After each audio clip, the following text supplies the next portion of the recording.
श्री गोपाळ कृष्ण भगवान की जय। लीळा नंबर 141चा उर्वरित भाग। रे नाईक म्हणाले, चला चला नागदेव भटो, नातोबा भटो, सर्व तयारी झालेली आहे, ब्राह्मण आले आहेत। भटोबास म्हणाले, आम्ही सर्वज्ञांना दंडवत करून येतो। रे नाईक म्हणाले, चला चला उशीर होत आहे, मग येऊन दंडवत करा, असे म्हणत त्यांना ओढून नेले। जेवण झाले नंतर ते टिळा लावलेले पान विडा खात खात सर्वज्ञांजवळ येत होते, तेव्हा सर्वज्ञ विश्रांती घेऊन उठून बसले होते। मग सर्वज्ञांसाठी उंच मठाच्या पूर्वेला आसन होते। सर्वज्ञ भिंतीला लागून पूर्वेकडे तोंड करून आसनावर बसलेले होते। त्यांना येताना पाहिले आणि सर्वज्ञ म्हणाले, नायका दार बंद करा, यांना आत येऊ देऊ नका।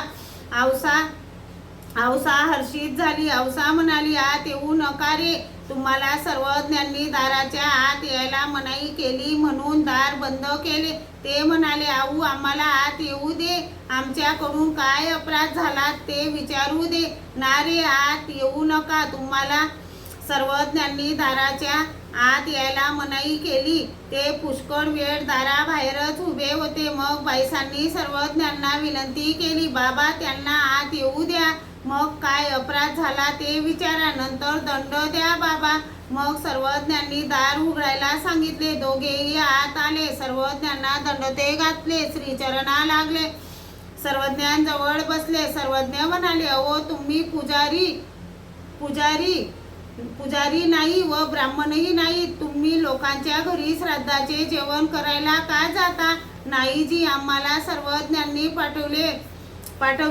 सर्वज्ञ म्हणाले, आम्ही तुम्हाला केव्हा पाठविले? ते म्हणाले, नाहीजी, आम्ही नायकाला विचारायला सांगितले होते।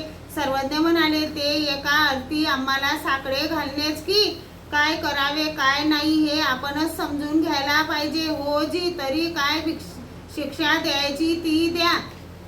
सर्वज्ञ म्हणाले, राजमठावरून उड्या घाला। सर्वज्ञ जास्त उड्या म्हणायचे, ते मात्र